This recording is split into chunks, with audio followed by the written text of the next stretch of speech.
Hey, it's Stephanie. Thank you for tuning in to another episode of Unwritten. Today, I'm super excited because I have Amber Hayes here.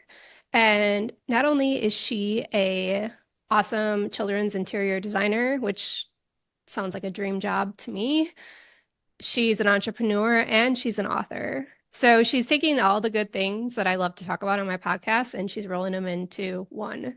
So thank you so much for being here today. Thank you for having me. I want to know just kind of where you're at now. We'll go back in time in a minute, but tell my audience kind of where you are today. Yeah, so tomorrow, actually, I have my very first book coming out. It is a memoir. It is based off of trauma and healing and overcoming, childhood sexual abuse and domestic violence.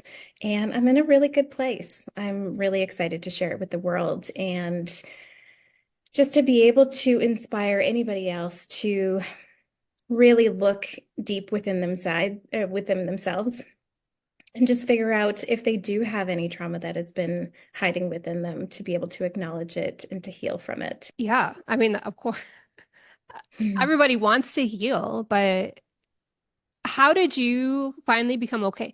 Because healing's really uncomfortable. Mhm. It's painful, it's uncomfortable. It's all the things that most people avoid like the plague. Yeah. How did you decide? Was it just one day you're like, enough is enough? I'm going to figure out why I have these thoughts, why these things keep happening to me. Tell us a little bit about that. Yeah, so it's funny that you say that healing is something that nobody wants to acknowledge or really sit in. And it wasn't for myself either. It was something my past with a 7 year span of childhood sexual abuse was something that I didn't want to acknowledge. It was something that I had buried deep within myself and was going to take it to the grave. And it really wasn't until it started to physically show in my body. It was showing up as symptoms of MS. And so, right through COVID, when everything got quiet and kids' activities and everything slowed down and stopped and halted, it was something that I just couldn't ignore. My limbs started going numb and started tingling, and I had no idea what was causing it. And so my chiropractor, other doctors, they all said, we're pretty sure you have MS. We should go through all of the neurological testing, the scans, et cetera. And so I did, and they told me that I didn't have it, that it was completely all negative, and then proceeded to diagnose me with depression.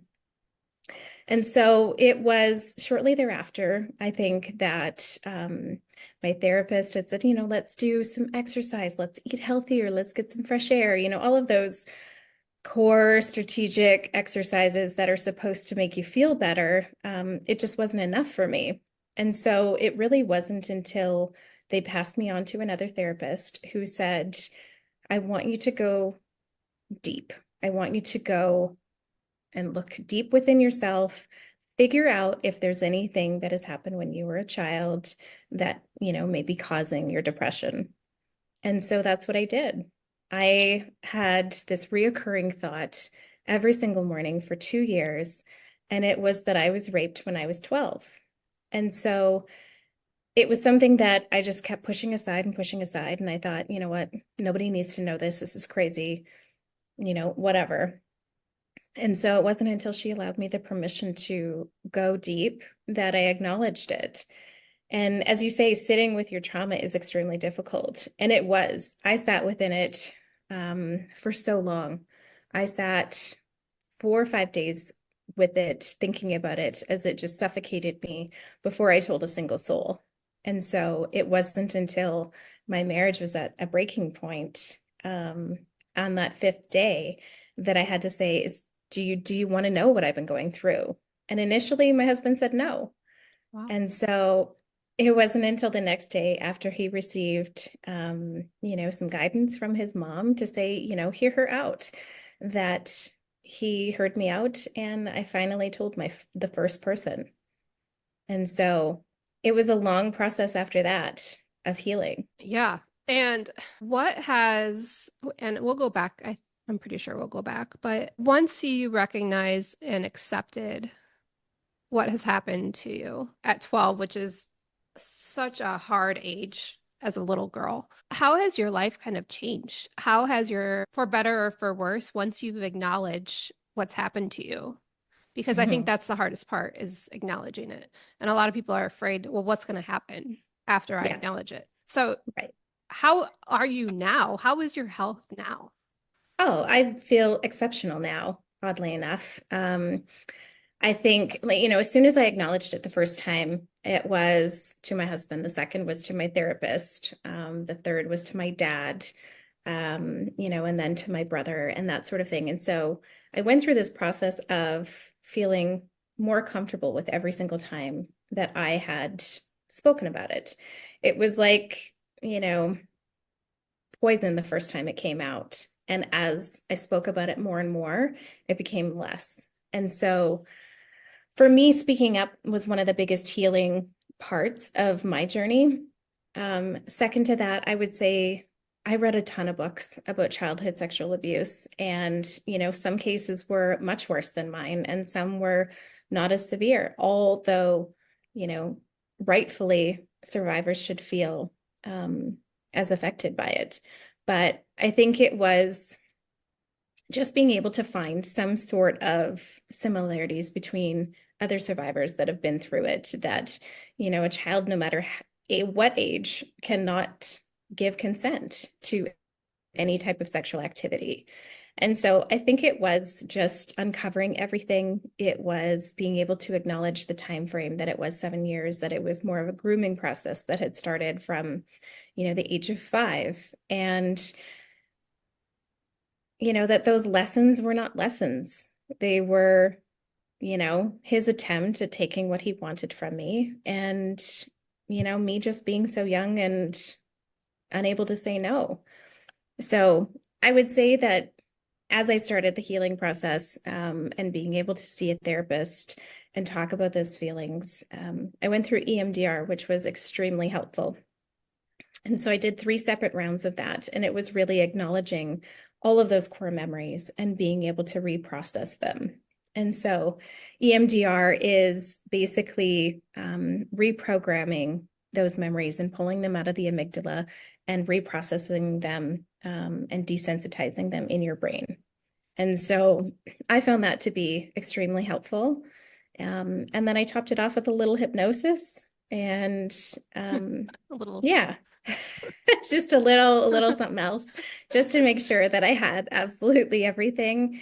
Um, but I feel like there's something to be said, and I'm sure that most people who have been through trauma cannot say this as of yet, and some may never say this, but I truly, firmly believe that, not that everything happens for a reason, but that I wouldn't be the same person today if I hadn't been through that type of trauma, if I didn't have a horrible relationship with my mom, if I hadn't gone through domestic violence.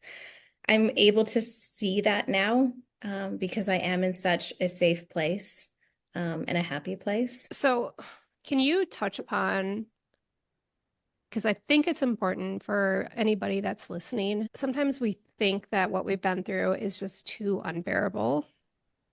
And I'm here and you're here because we know that healing is possible, Mhm. 100%. And can you talk about just some of the things that you have gone through that Sure. you've had to overcome? Yeah. So, when I was from the ages of 5 to 12, the sexual abuse that I experienced was from my older brother. He was 15 months older than I was. And it started off, with him taking a flashlight to my vulva and looking closely, to him asking me to pull and take off all of my clothes and lay on top of me and tell me that we were having sex. To, as when we got older, he would ask me and take my hand and, give himself a hand job with my hand, and then to anal sex a rape when I was 12. And so for me, I definitely blamed him for sure, but I also blamed my mom because I felt like she gave him access to my body. So she was forcing us to bathe every single week ever since we were young. And it continued until I was in grade 5 and he was in grade 6. We were well into puberty, and, you know, it was just completely unnecessary. It was something that she never taught us about boundaries or consent or about just even being able to say no if even if we're uncomfortable. So that was definitely part of that. I think by that time, at the age of 12, he knew that it was wrong. He had said at the end of it, you're not going to tell anybody about this. He had wrapped himself up in saran wrap, so he wouldn't even be touching me, as he said. And so he knew that it was wrong. And, shortly thereafter, he moved on to girls in high school, which was better for him, better for me. And, I'm not entirely sure how that ended up for him. But to escape both my mom, who was extremely controlling, she suffered from undiagnosed borderline personality disorder and narcissistic personality disorder. To escape both of them, I ended up marrying an abusive husband. And so the red flags were, I could collect them. There were so many of them. And he was a pathological liar. And, there was allegations about him cheating on me. And instead, I just embraced it because he was the lesser of three evils for me. Yeah. That makes perfect sense. It's a reason why I married him after he had a Facebook account a month before our wedding that said Leo Getz. And I'm like, who the fuck is Leo Getz? Yeah. And he said, after I confronted him, because he only had 5 females as friends and no pictures of me, and he goes, well, Leo gets what Leo wants. And I was like, Oh, oh, and yet I still married him yeah. 30 days later, which is crazy, right? Because we don't want to appear like we've failed and prove Yes. them right. Yes. We would rather uh what's the word? It's like we'd rather let ourselves down than the idea of letting other people down. Yeah, 100%. You just want to, you take it on the chin just to prove a point. Yeah. Yeah.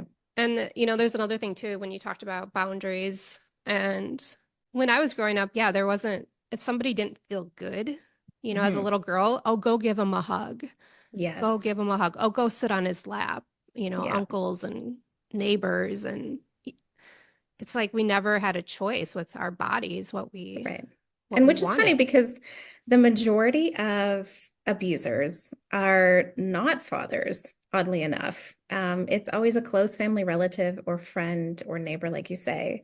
And it starts off with something innocent where they test you, where they will, say, just smack your butt just to see if it bothers you. And then they'll keep doing it. And then it progresses from that point.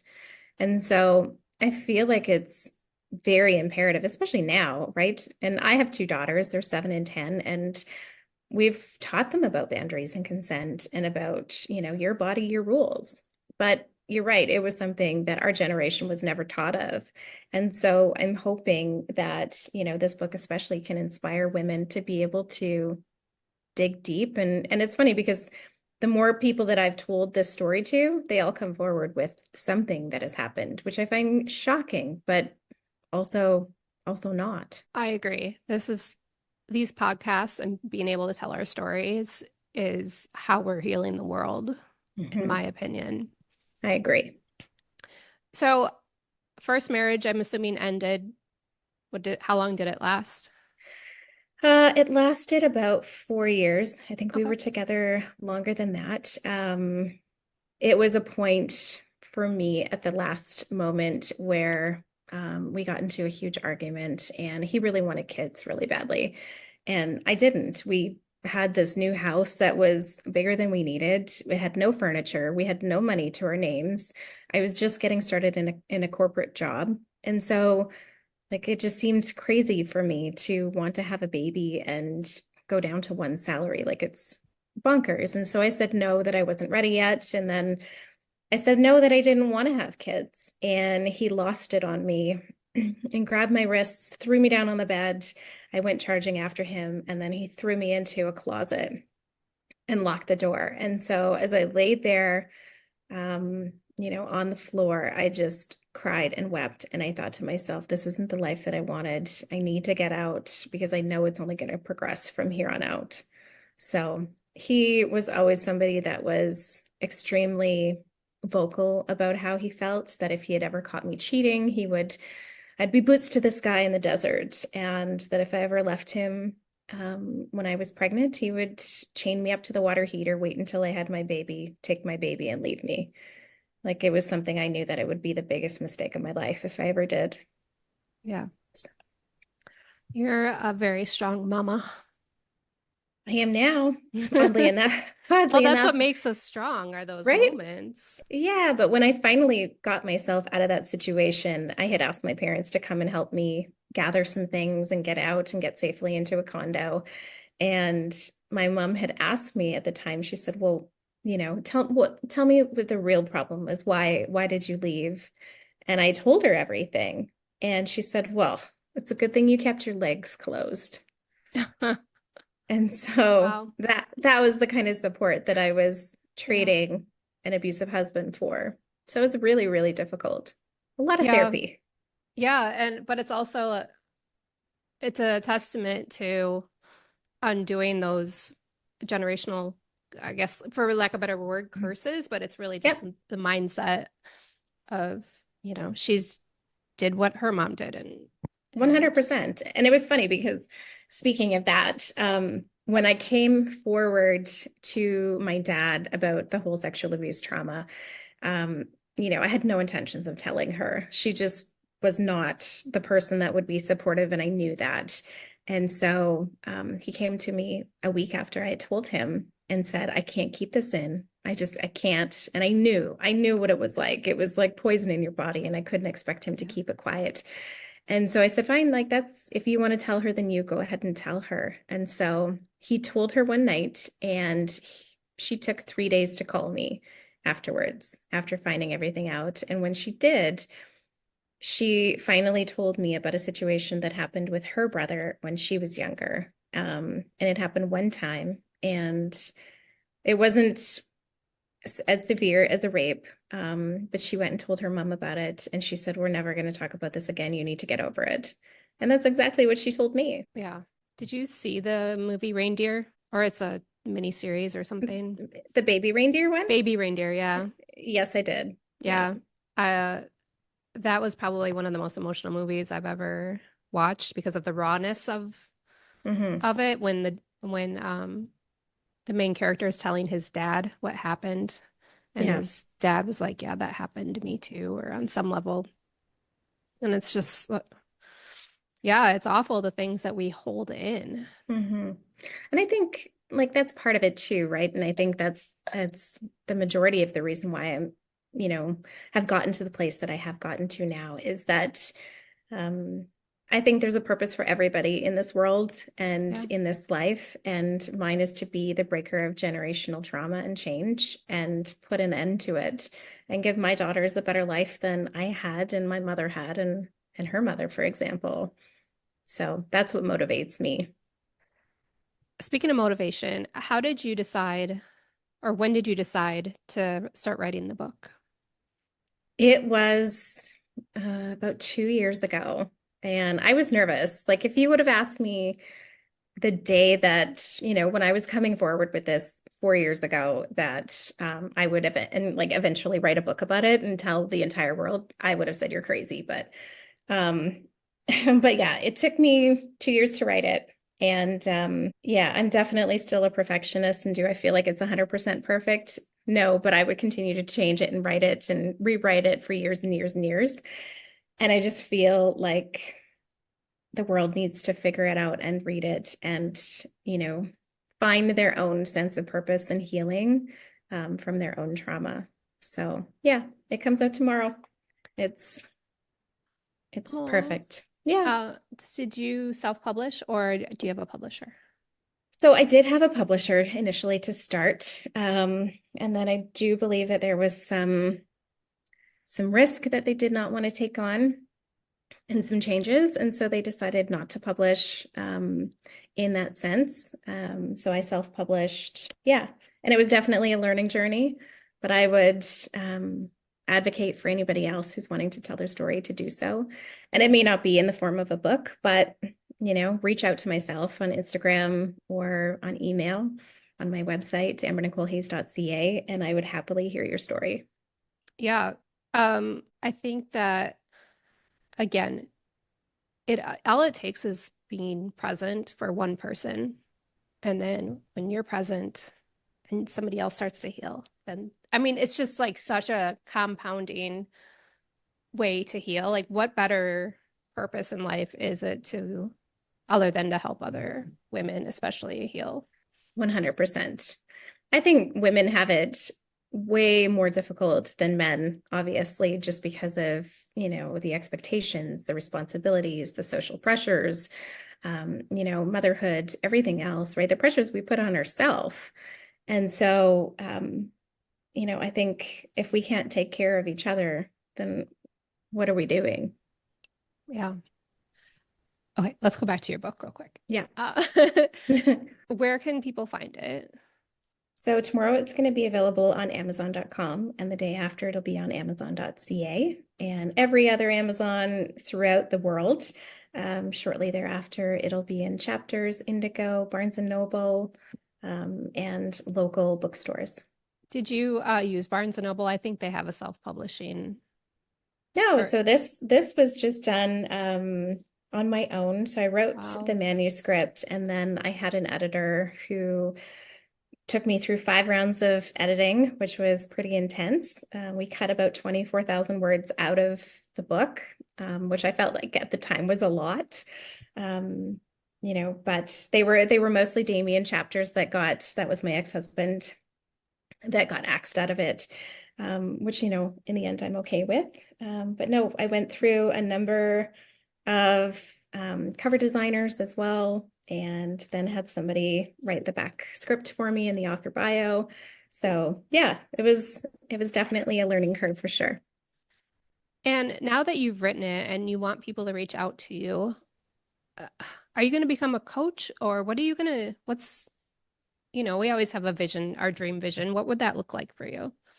Yeah, that's a great question. I'm not entirely sure if it would be a coach. I think possibly a speaker role, Yeah. Q&As and panels and that sort of thing, just to be able to provide guidance, as you say, right, and experience as to my healing journey. And perhaps there is somebody out there that hasn't spoken up about their truth and they have no idea how to even start it. To talk about just even speaking up and what it means to ignite a healing journey, I think is super important. But I still have my children's interior design company, which is exactly why I founded it. In that, when I was a little girl, my safest space for me was my bedroom. And so for me to be able to come into a family's home and create this beautiful, serene space for a child is I feel like can be life-changing for them, right? I can't change their family dynamic. It's not something that I can do for them, but that is one thing that I can do. And Wow. so that was my real purpose for that. That's awesome and beautiful.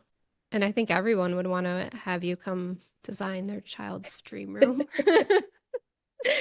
What's funny because most parents and kids are like, "Oh, I want Winnie the Pooh," or Cars, Disney, and I'm just like, "No, that's definitely not what I do." So there's nothing serene about that.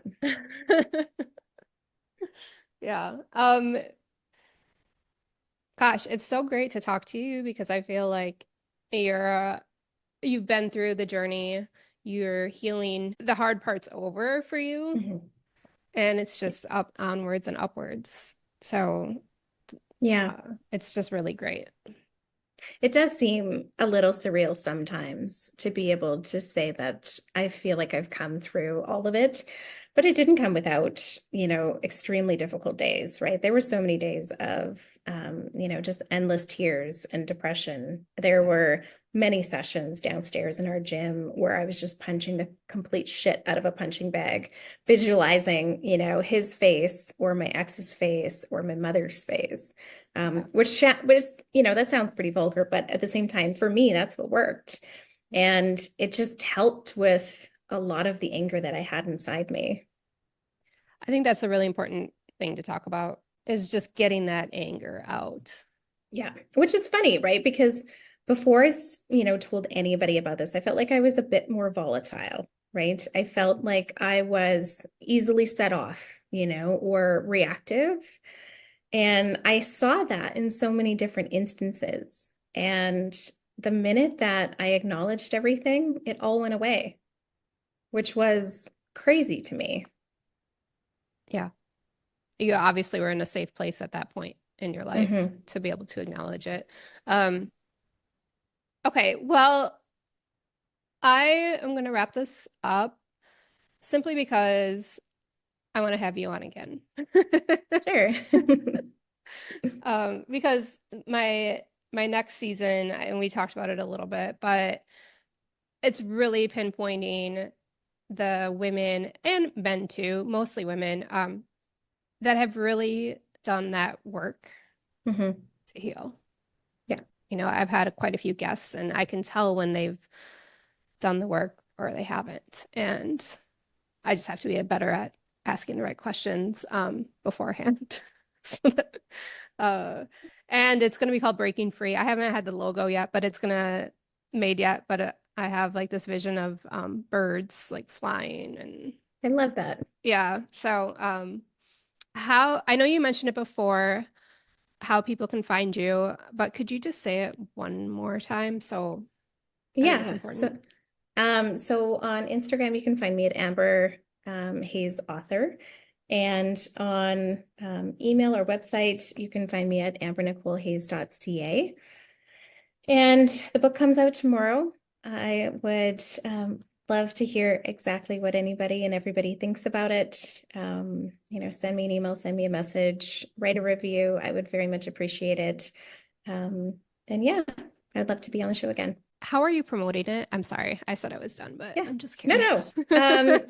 So I've just been promoting on Instagram. So I've been doing a lot of bits and pieces about that. Excerpts, little things like that. I'm going to be doing a book tour across Alberta and Saskatchewan. And and then yeah, I've been doing podcasts and just bits and pieces through Goodreads, advertising, giveaways, so many things, little things like that. That's amazing. Well, I wish you the best of luck. Thank you very much. All I right. wish you the same. And listeners, thank you so much for tuning in for another episode of Unwritten.